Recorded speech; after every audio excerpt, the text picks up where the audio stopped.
Hello, everyone in Franchise Canada land. Gary Prenovo here, president of FranEd of Southern Ontario and Eastern Canada, and author of the award-winning book, The Unstoppable Franchisee, 7 Drivers of Next Level Growth. Our guests today are Adam Povlitz and Rafiq Punjani. Adam is the CEO of Anago Cleaning Systems, and Rafiq is a master franchisee based out of Winnipeg, Manitoba. We're excited to have you both, Adam and Rafiq, on the podcast. It's going to be a great conversation, so welcome.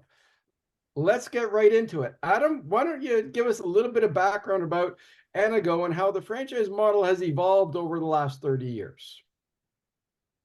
Hey, Gary, first, thank you for having us. And Rafiq, good to see you as always. Anago is the easiest way to explain Anago is when you think of typical franchising, you're probably thinking of a 2-tier franchise system. So, the people who own the restaurants and the corporate franchisor. Where Anago is unique is that it's actually a 3-tier franchise model. So you have the folks like me at the corporate office. You have folks like Rafiq who own a master franchise. And then Rafiq is selling a unit franchise within his territory. So I like to flip it on its head to explain it to your listeners. It's probably the easiest way to think of it is the unit franchisees. If you think of commercial cleaning, right? So if I said, Gary, you're going to create Gary's cleaning company. Commercial cleaning is a 24/7 job, right? So someone's got to go clean the buildings and know the chemicals, the equipment. But who got you those contracts and who's going to bill them? And so it turns into something where you have something to do all day long as well, right? You have someone who has to sell the jobs, someone bidding on them, doing all the invoicing, and then someone's got to go out and clean them. So what our model did is we said we could create a really interesting synergy by breaking apart what we would kind of refer to as the nighttime aspects versus the daytime aspects. So in Rafiq's territory, he is the daytime. His team and all his staff focus on the daytime aspects of the selling and marketing of commercial cleaning contracts. And then he's also selling what we call a unit franchise. And those unit franchisees, they don't have to do anything with any selling or any advertising, don't have to have professional sales staff, websites. Rafiq's team handles all that for them. And all they have to do is focus on the nighttime aspects of the cleaning business, keeping the buildings clean, keeping the customers happy, understanding the chemicals and the equipment. Each of them, obviously, there's fees involved, and that's how everyone is able to do this. But Rafiq is in the cleaning industry, but does zero cleaning. And the unit franchisees he supports are own cleaning companies, but don't have to have a shred of money invested into sales and marketing and invoicing and collections. So it's kind of a weird spin on a otherwise pretty vanilla industry, I would say, but that's what makes it so powerful and profitable. And from what I understand, when I think about the demand for the business, it doesn't matter what the economy is doing. It's in demand. Business need to be cleaned through the pandemic. It was disinfecting. So it's one of those businesses that no matter what conditions are happening, it remains strong. Rafiq, a quick bit about your background and what drew you to franchising, and then specifically what drew you to Anago. Yeah, thanks, Gary. As Adam said, first of all, thanks for having us. We moved to Canada, me and my wife, in 2013. And I'm an accountant, she's an accountant. And the first thing was to do accounting jobs, right? I was lucky to move here with a job. Before coming here in Dubai, I had a good job, came here with a job. But I learned that there is more chances of success if you have your own business in Canada from, growing wealth for your family and, being more successful with compared to a job, right? So we started exploring opportunity of a business, but nobody in my family had ever done business. So I know I'm a hardworking guy. I know that if you give me a path to follow, a process to implement, I'm very good at it. It's just that I did not know how. So we started looking at franchise opportunities, and FriendNet actually was, a plug for you guys.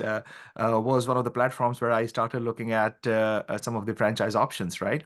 And found Anago as one of the options.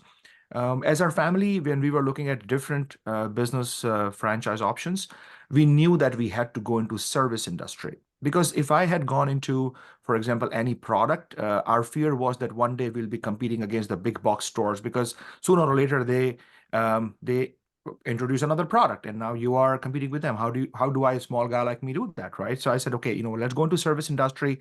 I'm a hardworking guy. I'll work 18-hour days to make this success for my family, right?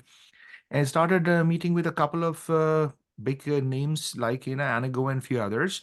But one thing that resonated with me, with at that time, I spoke with Adam and David Povlitz, both late David Povlitz, that their values, the values of their family, resonated with us, and the things that they did when they were not working on the business, right, outside for the community. That really helped me understand that, hey, these are the values. I want to work with these guys. So business is business, but who I want to partner with for many years to come. Picked Anago for that reason, and we have never been regretting of that decision. Like, if I could go back in time, I would do all over it again, because of what we learned from them.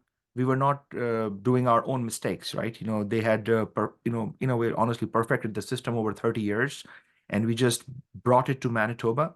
And I always say that it's not Rafiq. I have a good team, but Anago has always been very, very supportive. Thank you. There's a few things I hear in there I want to unpack. The first one is values. A lot of our audiences would be franchisees. So the message to them in what you just said and all add-ons is, for our listeners, you have to make sure your purpose, your values, what they are. In a franchise system, you have to align with the franchisor's values and make sure there's a cultural fit there. So it's great that you were able to find that early and be able to utilize that. Then we get into the systems to follow. Franchising is a time compression strategy and a growth acceleration strategy. One of the areas that a lot of new franchisees struggle with is getting that initial business, getting out in the community. So, how do you, as a franchisee, what do you do, Rafiq, to create that awareness and get out there and promote the brand and your business at a local level? Great, and 100%. Great question. I still sometimes recall that the first day when I left my job, and I say, okay, now I have my own business. That feeling that my boss is not going to tell me what is your first task in the morning, right? And I'm asking, tomorrow is my first day as a business owner. What will I going to be doing? And at 7 in the morning, I was sitting at a local BNI meeting, Business Networking International. Those are small business networking group meetings, 7 in the morning, because now I knew that I have to be very principled, very regimented about my own time. Because if I am sitting at home, nobody's going to say, Rafiq, why you are not working, right? But how did I know that? So when we started the business with Anago, there was a system in the beginning where they said, hey, for your marketing efforts, these are the areas that you should be looking at in your community, right? This is how you grow. This is what you do. And I picked some golden nuggets from it and started implementing them. But at the end of the day, people can tell you what needs to be done. You have to do it. So I tell my franchisees also, we can bring you work, but at the end of the day, you have to work and build the client relationship and work that way. Gary, I liked when you said the word values, because to answer your question about how do I tell my people locally or build my brand locally, like when I say we, me and Adam, we have never been people who solely focus on bottom line. Yes, we are a for-profit business. Yes, we give ourselves targets, but the bottom line cannot be at the expense of everything else. Like, there has to be a parallel goal of what I want to give back to the community, which is giving me so much. When I came to Winnipeg, we are based in Winnipeg. I knew nobody here, but the community embraced us, right? I've gotten so much from Canada, from Winnipeg, that it's up to me now. What am I going to give back to it, right? So, as a family, between the 3 or 4 of us, siblings, we sit on 5 different boards. I'm very passionate about working for older adults in the community. So I sit on 3 boards focused towards older adults. During COVID, when I had a little bit more time, I actually did my own podcast, All Things Seniors. And the purpose was that whatever I'm learning from my journey as a caregiver, I can give back.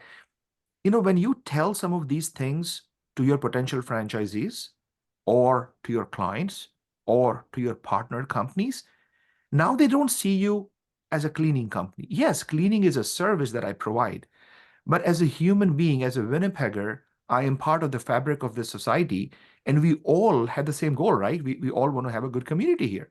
So when you demonstrate that, people want to do business with you. And that's how we have been able to grow the business here. They buy from people they like and trust. And the more opportunity you have to get that, to let them to know you, the better. I can't emphasize enough for the would-be franchisees that are listening to this episode, is a key part of your business is how are you going to get and keep customers?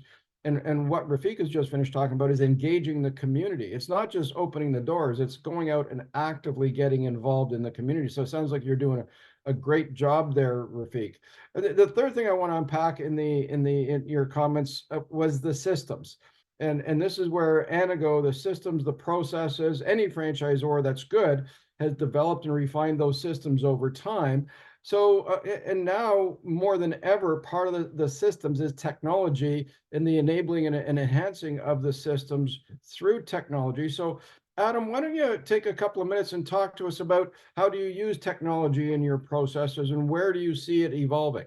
And so clearly, janitorial services and technology sound like almost polar opposites, right? I think what we've done and what differentiates us, frankly, in the technological space is we recognize right away that I'm not going to have some different chemical or mop or broom, so to speak, that any of my competition isn't going to have. So what we decided is we realized our investment in technology has to be focused heavily on the customer service side. So quick franchise lesson that's unique to our industry.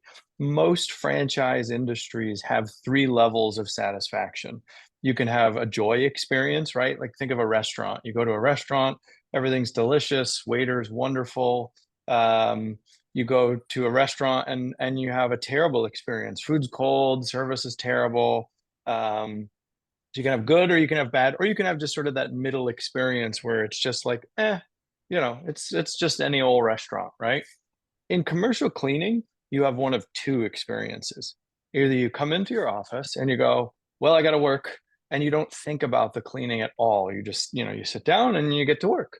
Or you get into your office and you go, wait a minute, why is my trash can still full? Why is there smudges on my table? What's going on here? So we don't have that third experience, that joy experience. Nobody comes in and goes, oh my goodness, my office is so clean, I'm going to get my janitor a birthday present. Doesn't happen. So what we realized is that just like in any other brand, that a bad experience is our best opportunity to make a best friend. And so we've invested heavily in what we call our CleanCom software. It's proprietary software where if you have an issue, rather than, right now it's, well, you got to go find some sort of book. You leave a note, maybe the note's in English, maybe the note's in some other language that maybe you don't speak. Maybe you're calling the cleaning company, trying to call their number and nobody's answering.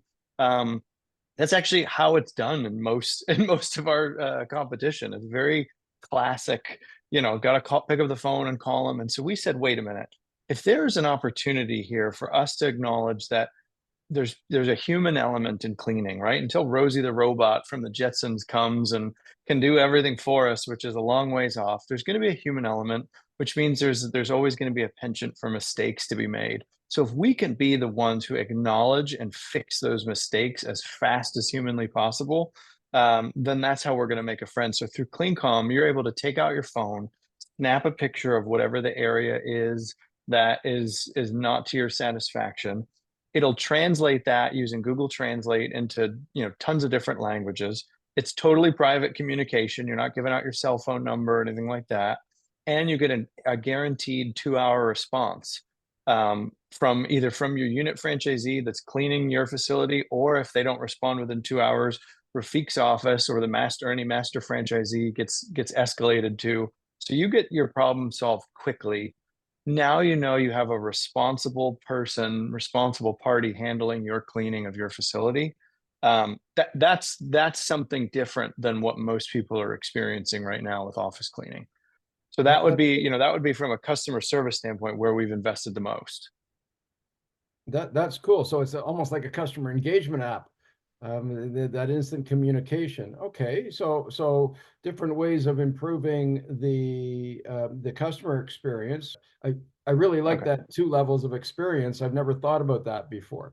Okay, where else is technology coming in, and how, AI, is that got a place yet, or is that internal and optimizing processes? Where's that?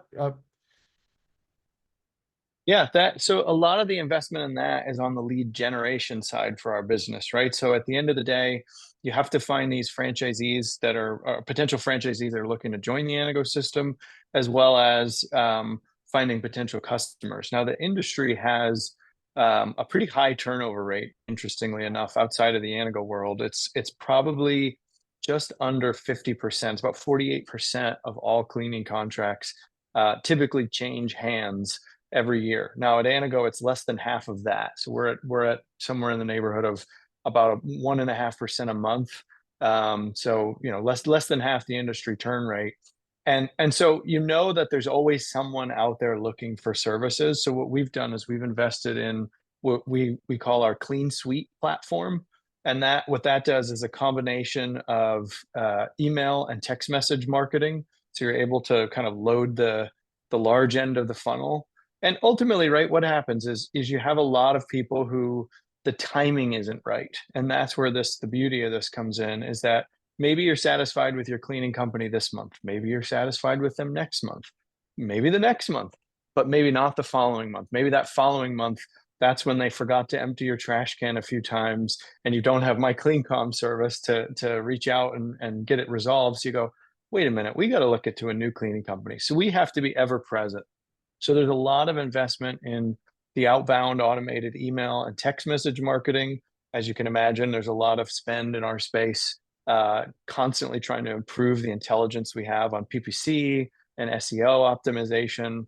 SEO is, I mean, gosh, we've been I mean, if that's a SEO is a 3-letter acronym and a 4-letter word. Sometimes it's something where it's ever changing and evolving, sometimes frustrating, but like where all of the investment has to be in a brand like ours, because we have to be available when a potential cleaning client is searching. When I hear all of that, I think of one of the strengths of the franchise business model. Imagine if you would be, imagine, listeners, if you were starting a business from scratch and you had to do all the things that you're hearing about today in terms of getting, engaging with the customer and the community and doing the sales and the marketing, and you have to do all the technology, you'd never have any time. Where the strength of the franchise business model, the franchisor is investing heavily into the lead generation and the technology for evolution, and you get to benefit from that because the cost and investment is amortized over a wide range of franchisees. So I think that's a huge benefit. I'm going to shift now to get both of your perspectives on what guidance do you have for people who are at the stage of looking for a franchise. Rafiq, you were there several years ago. So what advice do you have for the would-be franchisee as they're thinking about going down a self-employment path right now? Yeah, thanks, Gary. I think first of all, ask yourself, are you happy right now in what you're doing? And if the answer is no, make some changes, because there are a lot of options outside. There are good companies who have a good system. They're looking for somebody like you who want to take up the challenge. The only thing it takes is hard work. Like if you work hard, in places like Canada, BDC has a lot of options where you get business startup funding, initial capital injection funding. With all those options, what you need is hard work. Once you start with a company, then it will be relatively easier in a franchise system, because the processes are there. You are now doing the human element of it, right? And they are looking for somebody like you. But what do? Like, you do your research, right? Look at like 2, 3, 4 options. Talk to them. Ask all the questions. Like, today what I do with my franchisees when I'm selling a franchise, I sit in the meeting and the first thing I say is, for example, if Julie or Mary is sitting, I say, hey, Julie, although we have only put 30 minutes or 45 minutes on the calendar, but the meeting will only end when you tell me I have no more questions to ask, because that will tell me you've got all the answers. At Anago, we're not hiding anything. Ask me any and everything. Ask me, how do you make money? Ask me, how do I make money? Because if we don't have that relationship, how do we do business, right? That is the approach which I got from Anago, and now I try to implement that in my systems, and that works really well because now people see that they already have a element of trust, right? Nothing is being hidden here, right? So do your research, ask a lot of questions. Also be mindful of the fact that unlike your job where you work and you get paid in 2 weeks' time, in business, you will not start making money maybe in the first month right away, or your business will not be breaking even maybe in first 12 months. So do your cash flow planning. If numbers is not your strong suit, have somebody in your team who is good with numbers, because I have never seen a successful business owner who says, I don't like numbers, not having somebody in their team who loves numbers. You need to have somebody in your team who needs to understand and make sure they're okay with numbers. Have a good team, a good accountant, good lawyer. You'll not be able to do it by yourself. I'm very blessed that in our team here, I have somebody who is very, very strong with HR, finance, legal things. I have somebody in my team who is very strong in operations. These two are not my strong areas, but I have somebody who is very strong in them, which allows me the time to go out in the community and build those relationships, right? So I think that will be very important.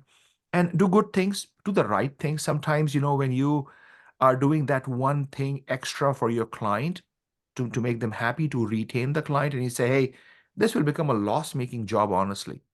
You know, and I always say that do the right thing. On the day when you have to make that decision about if there is a client complaint and you may have to redo something, do it. That may still become a loss-making job, but that happy client will retain with you for 5 years, and they will actually become an ambassador of your brand, go out and bring you 5 more clients. Do the right thing, long run, you'll be successful. Thank you. I'm going to maybe push back a little bit and get your reaction. I agree that it's hard work, and I tell my clients that these are people who are looking for franchises. You will work harder in the first 2 years than anything you've ever done in your career, but it's working for you. Where I'm going to push back is this, folks, listeners, when you're looking at what the work is, this is what are the core elements of the business that it takes to drive success in the business? What are those components of work? And what are you good at and really like to do? And what are you not good at, don't like to do? For the things that you're good at, you want those to be the biggest core elements, because that's where you're going to maximize. The things that you're not good at, what does the franchisor's coaching and training enable you to build the skills? Or, as Rafiq has just said, is building the team, hiring people, bringing people on your team who can fill out the gaps that you have. So I think it's really important that hard work is necessary, but focused work on your best talents, and where your best talents are the core elements of what the business needs for success. That's where the optimum is. Adam, what additional would you add to Rafiq's wisdom on guidance for prospective franchisees? Yeah, Gary, I want to piggyback off something you just said a second ago, because it's something that I say during every master franchise training. As I say, don't try to be a jack of all trades. You need to, whatever it is that your core competency is, whatever your strength is, that should be your core focus. And then leverage your relationship with us and your relationship in the community to hire or outsource everything else. It's the people that try to be everything for everyone, be a salesperson and a numbers person and a customer service person all simultaneously, that struggle the most. When you realize what your core competency is and focus primarily on that, those are the folks that have the most success. And then to what Rafiq said, I mean, I can't emphasize enough that aligning what you're passionate about and what the brand that you're meeting with is passionate about, kind of thinking about what is the day in the life. Doing your due diligence in the franchising space is crucial, because unlike a job where if you're unhappy 6 months into it, a year into it, you can just put your resume out there and go get another job. a franchise, takes some serious capital investment. There's franchise fees, there's investments in, equipment and computers and everything else. And so it's not something you just walk away from. So better to take, more time and really make sure you understand what the brand stands for, how does everything work, ask every question. I think the question Rafiq mentioned that he asked all of his potential franchisees is a question that I asked him. I said, we'll keep this meeting going until you have no questions left, because until you do, I don't want any like lingering questions in the back of your head when you're signing this franchise agreement, because it's a marriage.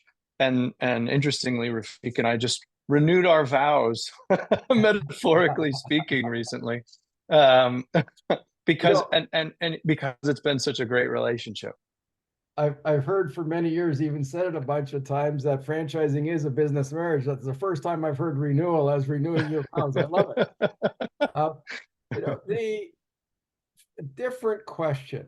When you think about franchisees who aren't doing well, what I hear from a lot of franchisors, because I talk with a lot of franchisors, the number one complaint they have with their franchisees is they're not following enough of the system, or they're not following the system at all. How would you respond to that?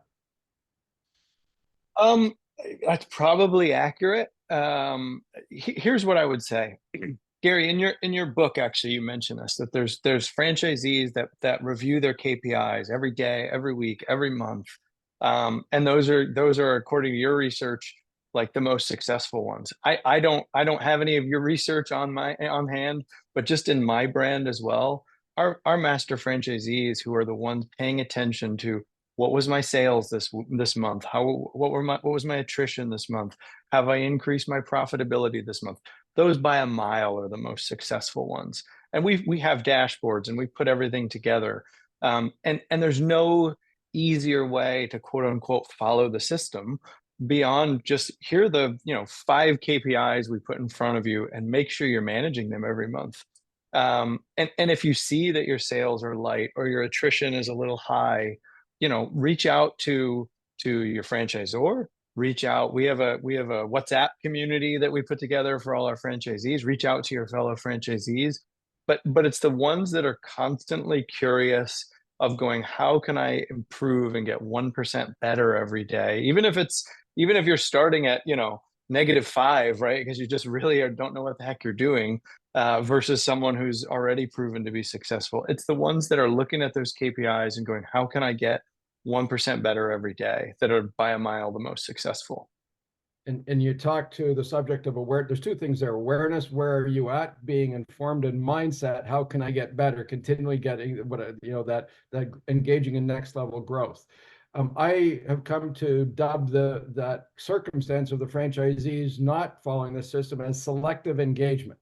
They choose the parts that they like and are comfortable with, and they ignore, or I'll get to the parts that they don't like or don't want. For our listeners, when you're buying a franchise, you have to embrace the entire system. Over time, you can't learn everything at once, but you start with the foundation, the basics, and then grow and master and continue to grow. As we wind down this episode, folks, Adam, where do people get in touch with you? So they can check us out online. It's anagocleaning.com. And if they're interested in a master franchise, it would be anagomasters.com. But all of that's together. So anagocleaning.com or anagocleaning.ca is also for your listeners locally. That would be the best place. Okay. And Rafiq, as you're looking at franchisees or would-be franchisees who want to be at the unit level, where would they get a hold of you? Yeah, people can again go to the national website .ca, what Anago Adam mentioned. But locally, we also have Anago MB, like Anago MB one word .ca. But not only franchising or anything. If your listeners have any questions about Anago, how an immigrant came and started a business, if you are in Winnipeg, give me a call and we'll have a coffee, right? Anything, right? As business owners, I always say that I don't have my own board of directors. And I think you don't have either, right? If you want to have a mastermind meeting, give me a call. Right? My number is on my website. On that, I think I'd like to finish there. Is one of the most important parts. I think that one of the strongest benefits of a franchise system is the community of franchisees, the peer-to-peer, where you're learning from each other and you are your own mastermind group. Gentlemen, I'd like to thank you for investing your time with us and sharing your wisdom today. Here's wishing you continued success. And that's a wrap for Franchise Canada Chats. Thank you. It was an absolute pleasure. Thank you.